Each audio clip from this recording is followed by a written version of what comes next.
दोस्तों, आज आपको सुना जाए भगवान को पाने का सबसे सरल मार्ग क्या है। इसे जो सुने, एक गांव में एक बूढ़ी माई रहती थी।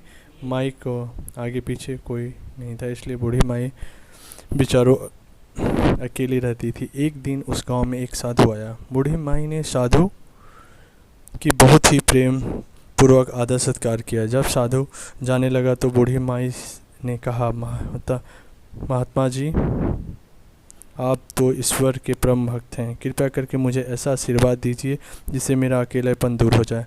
अकेले रहकर मैं ऊब चुकी हूँ। साधु ने मुस्कुराते हुए अपनी झोली में से बाल गोपाल की एक मूर्ति निकाली और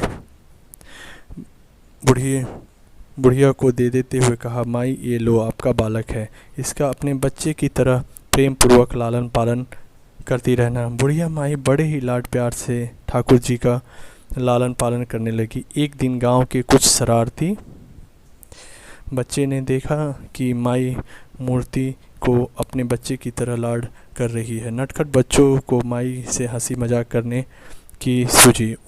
उन्होंने माई से कहा, अरे माई सुन, आज गांव में एक जंगल से एक भेड़िया घुस आया है और जो छोटे बच्चों को उठाकर ले जाता है और मारकर खा जाता है। तू अपने लाल का ख्याल रखना, कहीं भेड़िया इसे उठाकर ना ले जाए। बुढ़िया माई ने अपने बाल गोपाल को उसी समय कुटिया में विराजमान किया और स्वयं लाठी छड़ी लेकर दरवाजे पर पहरा लगाने के लिए खड़ी बैठ गई।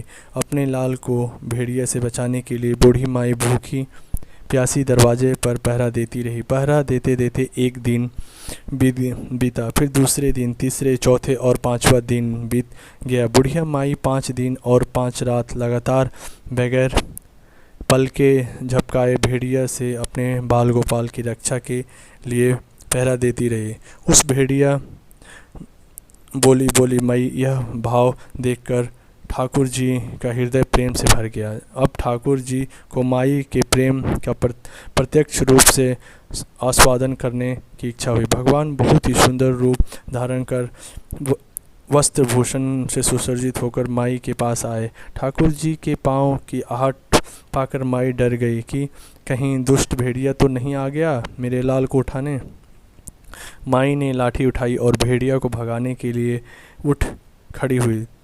तब श्याम सुंदर ने कहा, मैया, मैं हूँ, मैं तेरा वही बालक हूँ जिसकी तुम रक्षा करती हो। मई ने कहा, क्या, चल हट, तेरे जैसे बहुत देखे हैं, तेरे जैसे सैकड़ों अपने लाल पर निछावर कर दूँ।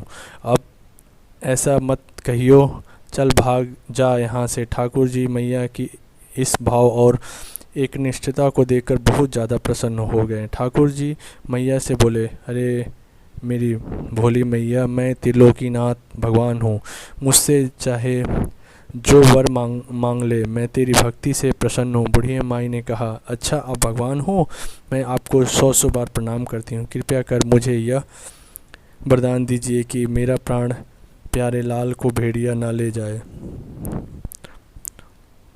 अब ठाकुर जी और ज़्यादा प्रसन्न होते हुए बोले, तो चल मैया, मैं तेरे लाल को और तुझे अपने निजी धाम लिए चलता हूँ, वहाँ भेड़िया का कोई भय नहीं है। इस तरह प्रभु बुढ़िया माई को अपने निजी धाम ले गए। और इस कहानी से शिक्षा मिलती है कि हमें अपने अंदर बैठे ईश्वर अंश की काम, क्रोध, लोभ, मोह और अहंकार रूपी भेड़िया की रक्षा करनी चाहिए। जब हम पूरी तरह से तन्मय होकर अपनी पवित्रता और शांति की रक्षा करते हैं तो एक न एक दिन ईश्वर हमें दर्शन जरूर देते हैं। भगवान को पाने का सबसे सरल मार्ग, भगवान को प्रेम करो और निष्काम प्रेम, जैसे बुढ़िया माई ने किया था। आपको कहानी कैसी लगी? लाइक, शेयर, कमेंट, हमारे चैनल को सब्सक्राइब करें। आप सभी लोग का बहुत बहुत धन्यवाद। जय हिंद।